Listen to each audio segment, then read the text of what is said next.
You should be using his son's blood to age backwards. On May 22nd, 2023, I've seen this guy. YouTuber Wait, I've seen this guy before. He's like the billionaire, right? Brian Johnson uploaded this video titled, "Will My Son's Blood Make Me Younger?" In the video, you learn about Brian's vision to do the Oh, God. That is not a fun, like, weekly upload. world's first multi-generational plasma exchange. The logic is that the plasma from the young donor will help reverse the age of the older receiver. So Brian would Wait, so this is like a human centipede of blood. Maybe not a great analogy, but it's like the son gives the dad blood, and then the dad gives the granddad blood. Why have the middleman in there? plasma from the young donor will help reverse the age of the older receiver. So Brian would donate his blood to his 70-year-old father and receive blood from his 17-year-old son to preserve their health. This is an invasive procedure and is still considered to be very experimental. Most people, when they first saw this, were envisioning some billionaire Satanist trying to achieve eternal life by sacrificing the youth. Every single media outlet you could think of posted an article conveying their thoughts about the man who is trying to age backwards. Now there is no shortage of critics, but there is also a cult fan base supporting him. Okay. This blood transfer was not the only thing Brian was doing to reverse his age. In fact, it's only one very small part of the thousands of different routines and procedures he has implemented in his life, with the ultimate goal of don't die. Brian's whole life is built around not dying. Yeah, it's weird, dude. Let's check the audio one more time. Let's go. But the reason why he is doing it is not what you are being. No, bro.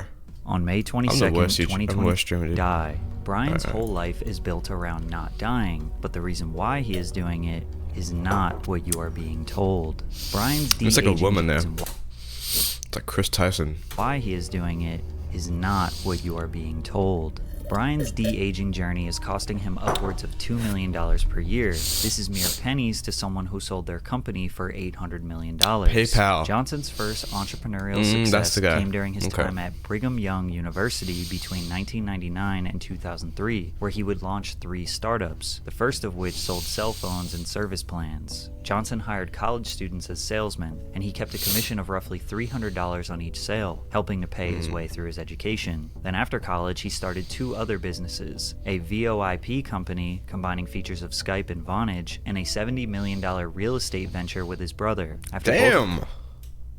70... He paid 70 million or he made 70 million? There's a big difference there. Like, was this guy already rich or what? These businesses fell flat. Brian was approaching 30 with a child, a wife, and no money. He knew he was smart and hardworking, but he did not know what direction he should take his life. He was desperate to make any money, and the only job he could find was a 100% commission door-to-door sales gig, selling credit card processing to businesses. Despite Brian describing this job as painful, he noticed a huge opportunity. At the time, credit card companies were very unregulated. He knew if he could teach these business owners in depth how credit card transactions worked, and was honest with them, he could win their business. He became the top salesman at his company and used that model to form his own business. In 2007, at the age of 30, Johnson started Braintree, a credit card processing system during an era of the infancy of smartphones. Not a good Braintree name. was essentially a software that helped businesses like Uber accept credit card payments. It was kind of like an early version of Stripe or Square. By 2011, Braintree was processing more than $8 million in online credit card payments daily and processed more than $3 billion by the end of the year. 1 year later, Braintree acquired the startup Venmo for $26.2 million. Venmo was a social payments platform that allowed people to share payments to their friends. It was the perfect acquisition because in 2013, PayPal acquired Braintree for $800 million in cash. Brian went from being broke to... PayPal bought out him. I thought he made PayPal and sold it for 800 mil. Okay, that makes a bit more sense, I guess. For life in just 6 years. He used this success to branch into venture capitalism with the OS Fund, or Operating System Fund, using $100 million of his own personal capital to invest in the various scientific fields such as molecular engineering, machine learning, synthetic biology, and nanotechnology. Companies like Ginkgo Bioworks or Verge Genomics made large strides in their respective fields thanks to his investments. In 2016, Johnson's interests in biosciences would continue to appear in his entrepreneurial work, investing $100 million into his new company, Kernel. Kernel develops studies and devices such as the Kernel Flow, assisting with... Nah. No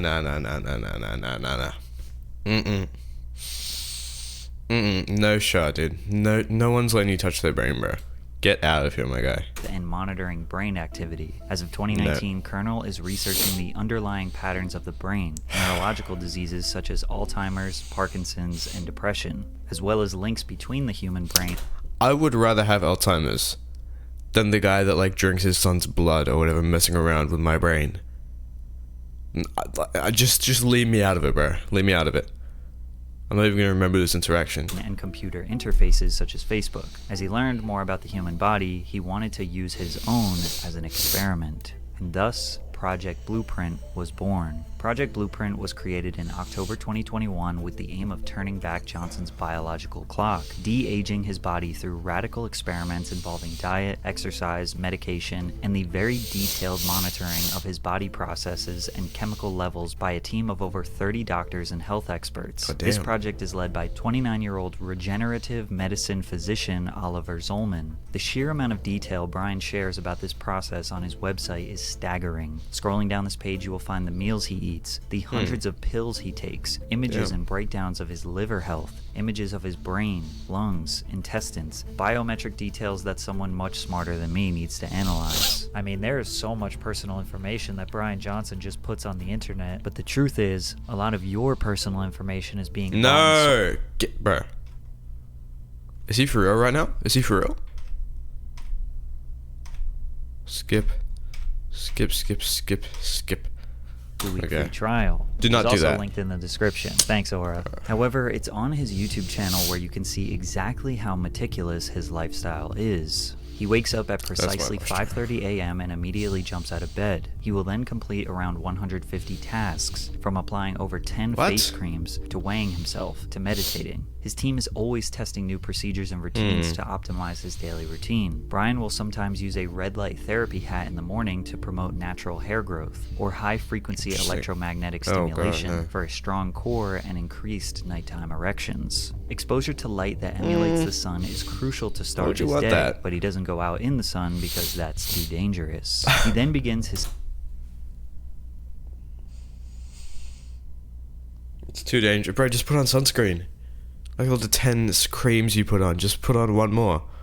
On sunscreen, bro. Supplement protocol, taking upwards of 60 plus supplements like ashwagandha, EPA concentrate, and hyaluronic acid. His morning ritual also includes the Green Giant, a concoction including chlorella powder, amino complex, creatine, collagen peptides, cocoflavanols, and cinnamon. Following this, Brian dives into a specially crafted workout routine designed for his de-aging protocol, which encompasses high-intensity training and basic exercises like pull-ups, chin-ups, and curls. After the workout, he enjoys his first meal of the day, the Super Veggie, consisting of pureed ingredients such as black lentils, broccoli, maitake mushrooms, garlic, and apple cider vinegar. An hour after breakfast, Brian has his daily nutty pudding, his most normal meal with assorted nuts, juice, and berries. 2 hours later, he returns to another variation of the Super Veggie and takes around 40 more pills. Then 1 hour later, he eats his final meal of the day, which varies. Given Brian's fasting window of 19 hours, he consumes all his daily meals within a 5-hour time frame. He consumes precisely 2,250 calories per day. Not a single calorie is wasted on something his body does not need. But the single most important factor of Brian's routine is his sleep. He will start by calming his nervous system with HRV therapy, which is a technique that synchronizes respiratory and heart rates, optimizing the heart rate variability by following an individualized breathing frequency pattern. That's weird. Following this, he continues his nighttime skin and oral routine, which includes PM face wash and a peptide serum, along with regular flossing and teeth brushing. To ensure the perfect sleep environment, Brian's bedroom is entirely dark, equipped with 2 air filters to maintain the USA, and features a temperature-controlled system that uses an algorithm to adjust the bed's temperature based on his body's sleeping stages. Recently, he shared on social media that he achieved 100% perfect sleep over the course of 1 month, which in simplest terms essentially means he is sleeping as deep as he possibly can for the longest amount of time possible. Brian also gets a full-body IPL treatment, or laser skin treatment, every week to remove collagen, blemishes, and wrinkles in his skin, which is why sometimes you will see his skin looking red and rash-like. Brian's entire life is dedicated to his blueprint. The only deviations to his routine are when he travels to do other podcasts and interviews. He spends a good amount of time creating content for his social media and working on his business Kernel, but most of his little free time is spent with his son Talmadge, who also eats the exact same food that Brian eats. Brian's lifestyle has been subject to a lot of criticism, claiming he is a narcissist who thinks he deserves to live forever. They say taking 100 pills per day is nowhere near healthy, and he is overcomplicating his lifestyle. But the most common critique is that he is... Well, he's a science thing, right? It's not like literally about trying to be healthy. It's about like seeing how healthy you could possibly be. Who is this guy? What's his name? He is 46 years old, and... Ooh. He looks like a 60-year-old man pretending to be a 40-year-old woman. I don't think the blueprint's working, man. Check the schematics, bro. Monitoring his body in every small great detail you could imagine, then comparing those levels to people his age. Just like every other doctor would, but with less detail. So when he says his heart is just as healthy as a 30-year-old, he might say his biological age is 30 and his chronological age is 45, when in reality, he is just a very healthy 45-year-old. And I hate to be the bearer of bad news, but...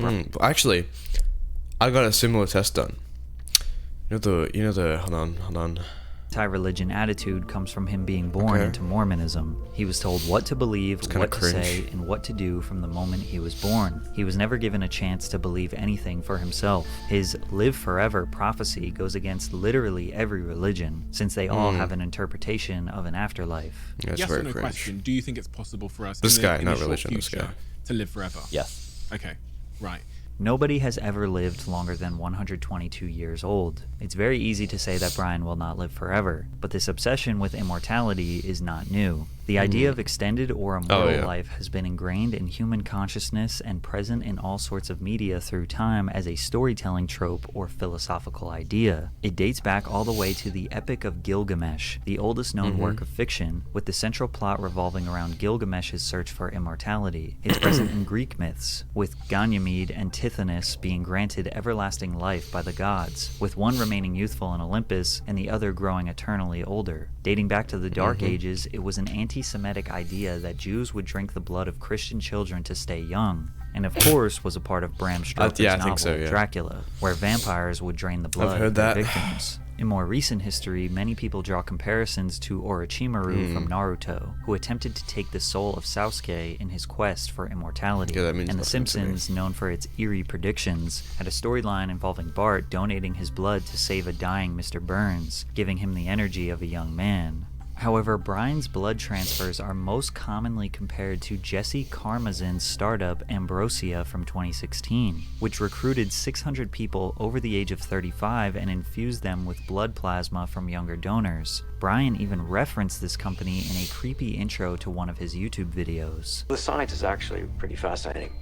Regular transfusions of the blood of a younger, physically fit donor can significantly retard the aging process. Who does this guy think he is?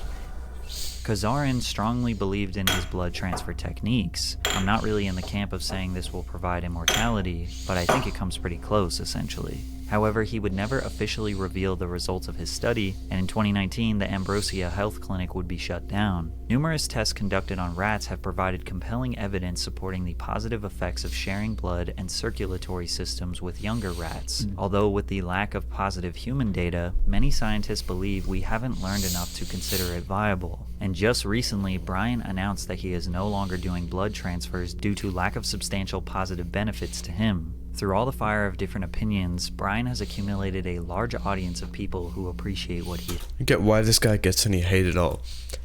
He's literally living his life as an experiment, so we and our children can live a happy... I can't read... Okay. Alright, buddy. Okay, pal. Yeah. No. I mean, I somewhat agree with what he's saying. He's living his life as an experiment. I think that's pretty cool. But other than that, I don't agree whatsoever. Yeah.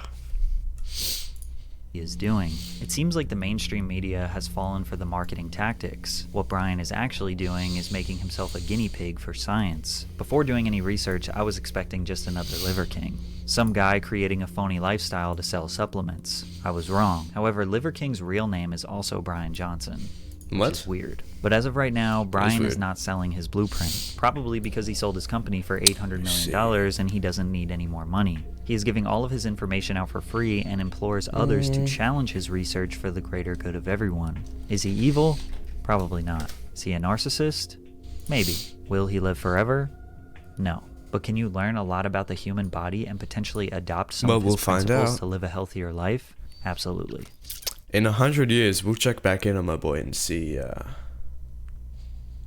what he did. You know what I'm saying?